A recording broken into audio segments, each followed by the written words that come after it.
Hors de nos frontières, le Forum du Sud bat son plein à Tanger au Maroc à travers les sessions. La session plénière d'ouverture porte sur le thème « Résurgence de l'Afrique, renforcer la souveraineté, la sécurité, la gouvernance et la résilience économique du continent ». Et le second panel sur la vision du royaume chérifien de la façade de l'Atlantique. Le Burkina Faso est appelé à la tribune pour donner sa vision. Le compte-rendu de notre envoyé spécial, Mariama Tamboura. La première session plénière est intitulée « Résurgence de l'Afrique, renforcer la souveraineté, la sécurité, la gouvernance et la résilience économique du continent ». À la tribune, des ministres des Affaires étrangères de pays invités, de présidents d'institutions, de personnalités influentes. Chaque participant pose son diagnostic. Sur la question de la résurgence de l'Afrique, le ministre Karamoko Jean-Marie Traoré met en avant la vision même du président du Faso.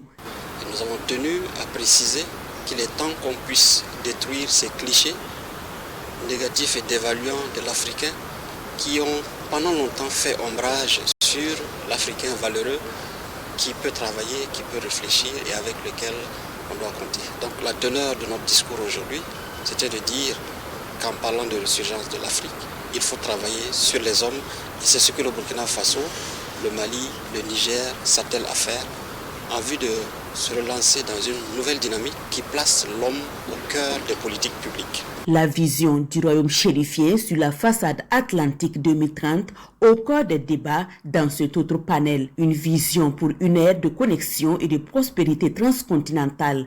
Les participants, eux, sont de plusieurs profils, dont des étudiants visiblement intéressés par la question. Le panel parlait de la construction du port de Dakhla qui va relier les pays enclavés et qui va leur donner un accès direct sur l'Atlantique.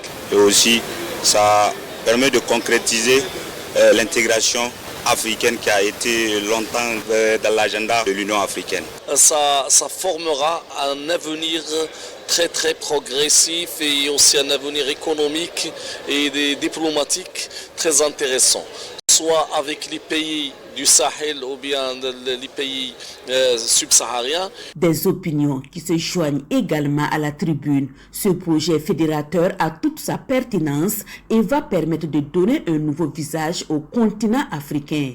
Nous avons eu cette chance de participer aux discussions dès le départ avec des experts qui sont venus du Burkina, du Mali, du Niger, qui ont travaillé avec les experts marocains pour sortir déjà les premiers drafts et voir dans quelle mesure ce projet novateur, mais plein de visions, peut permettre au pays de l'intérieur de participer pleinement au commerce extérieur.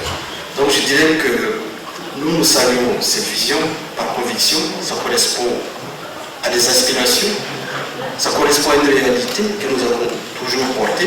L'ensemble des panels à cette 16e édition du Mideis invite à penser une Afrique souveraine.